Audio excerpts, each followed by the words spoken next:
Do you want to accurately capture waveforms?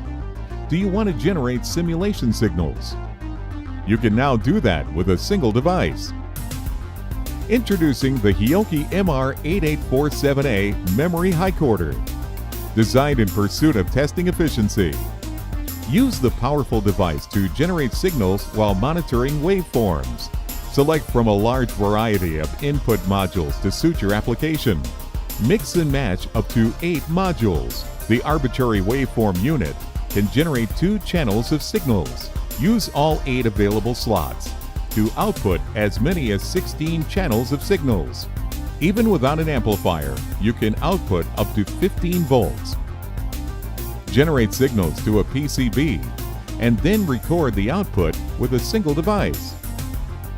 Save the recorded waveform, vary the frequency condition, and then output and monitor the waveform simultaneously, greatly improving work efficiency. The programming function lets you connect multiple waveforms. The pattern of different operating signals used for proving tests can be output one after another. You can also efficiently conduct durability tests and quality inspections.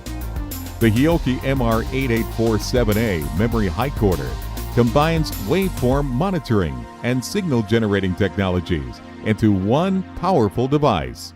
Learn more about the MR8847A Memory HiCorder at www.hioki.com.